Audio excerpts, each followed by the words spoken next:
बहुत सारा कंपटीशन है इंडियन इलेक्ट्रिक मार्केट में, उसमें अब दोबारा से बजाज ने चेतक लाके एक बहुत बढ़िया एंट्री मार देती है। देख लेते हैं ये नए चेतक के अंदर क्या क्या है। स्टार्टिंग करते हैं इसकी की से। तो की जो है बहुत ज़्यादा सिंपलेस्ट दे रखी है। फिलहाल फ्रंट से देखोगे ना तो ये स्कूटर जीतेगा कहाँ, बिकॉज इसके अंदर जो बॉडी है, जो ये बीच वाली जो बॉडी देख रहे हो, ये मेटल की है। लेकिन मैं इसका टेक भी थोड़ा सा दिखा देता हूँ। यहाँ से इग्निशन में की डाली और कुछ इस टाइप से ये जो है ऑन होता है। ये स्क्रीन है इसकी, इस ठीक है, स्क्रीन के ऊपर बाद में चलेंगे। लेकिन सबसे पहली जो चीज़ है वो फ्रंट फेस आ जाता है। तो फ्रंट फेस बहुत ज़्यादा सिंपल है, ऐसा कुछ भी नहीं है इसके अंदर की बहुत ज़्यादा चंकी दे दिया हो। यहाँ पे कुछ ऐसा सा मिलता है, ये वाला जो पोर्शन है जिसके अंदर हल्का सा टेक्सचर है, नंबर प्लेट लगाने का पोजीशन यहाँ पे, और ये बॉडी मेटल की है बट ये वाला जो पार्ट है ये फाइबर है। तो बोला तो ये गया था कि वैसे ये पूरी बॉडी जो है मेटल की होगी। टेलीस्कोपिक सस्पेंशन है इस तरफ और यहाँ पे इसको कवरिंग से ढक रखा है, जिससे कि इसका थोड़ा सा लुक जो है वो मैसिव आ रहा है। तीसरी पॉइंट में ना फ्रंट में डिस्क है, और ये जो फ्रंट में डिस्क है ना ये भी अच्छे खासे साइज की है। एलॉय व्हील का अगर डिजाइन देखोगे वो सही है। तो फ्रंट व्हील का जो टायर प्रोफाइल है ना वो 12 इंचेस का तो उसका साइज है, बाकी 80-90 का है। ये पतला भी है आगे से, बहुत ज्यादा मोटा नहीं है।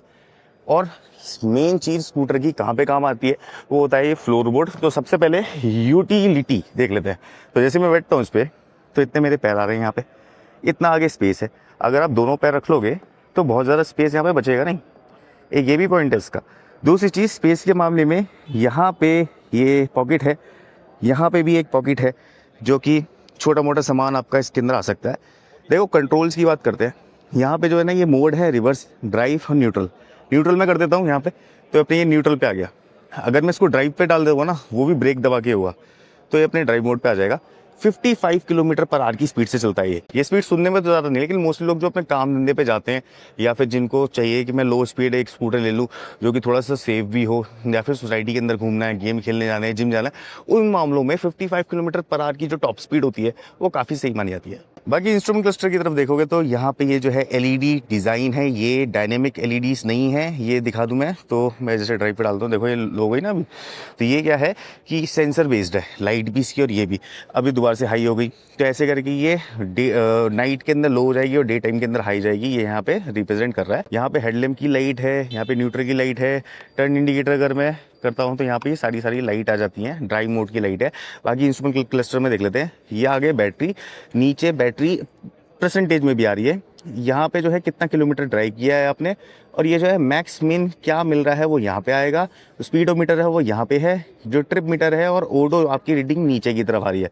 तो मतलब बहुत ज़्यादा सिंपलेस्ट बनाया है इसको, कुछ ऐसा हाईफाई या फिर कुछ ये नहीं बना दिया है कि लोगों को समझ ना आए।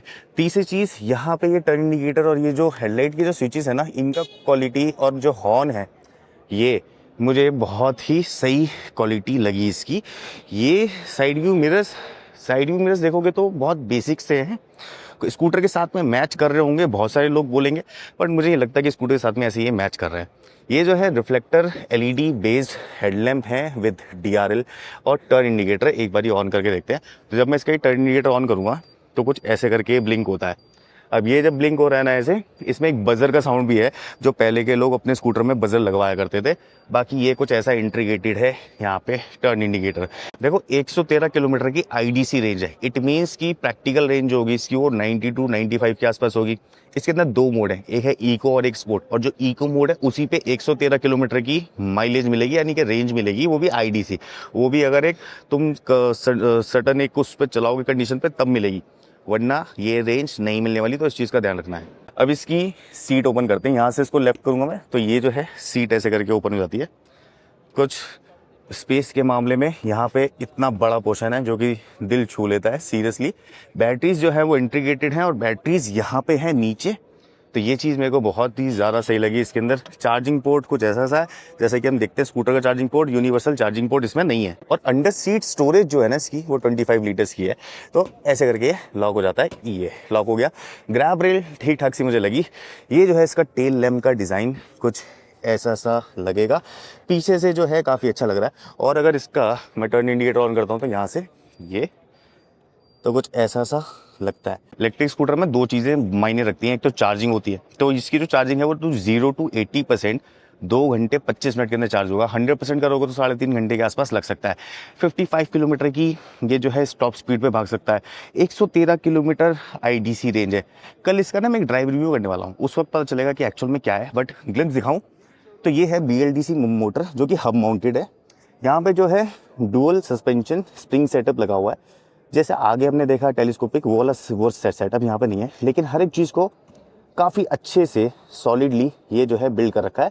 इसके अंदर मेटल का फ्रेम है, ये सिर्फ प्लास्टिक नहीं है, इसी वजह से ये जो है हिल नहीं रहा है। LED हेडलैम्प है इसमें, तो जैसे मैं इसको ड्राइव मोड पे डालूंगा तो कुछ ऐसे ऑन होते हैं और ये अप एंड डाउन जो है कुछ इस तरीके से हो सकता है। 2.5 किलोवाट आवर की इसके अंदर बैटरी है, top of the line variant है। 91,500 से इसका जो 2.2 किलोवाट आवर वाला जो वेरिएंट है वो स्टार्ट हो जाएगा।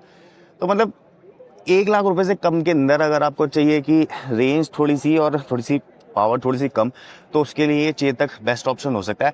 बाकी इसका जो top of the line variant है वो जिसका मैं आपको वीडियो दिखा रहा हूँ, ये 2.5 किलोवाट आवर की बैटरी कैपेसिटी के साथ में आएगा, बट इसका अभी तक प्राइस रिवील नहीं हुआ।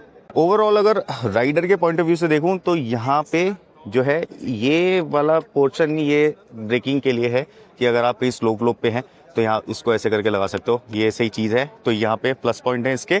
जो ग्रिप्स हैं वो थोड़ी सी छोटी लग रही है मुझे, बट ठीक है, इतना स्कूटर के पॉइंट ऑफ व्यू से ठीक लगता है मुझे। थ्रॉटल मतलब थ्रॉटल जो है वो इलेक्ट्रिक थ्रॉटल है, इस वजह से काफ़ी ज़्यादा लूज है।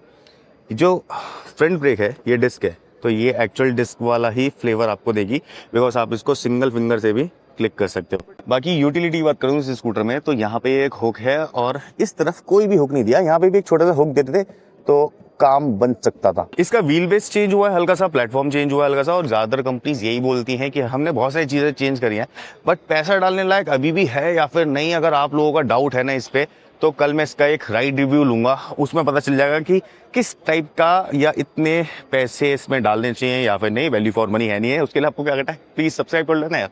नेक्स्ट वीडियो मिलते हैं, तब तक के लिए बाय बाय।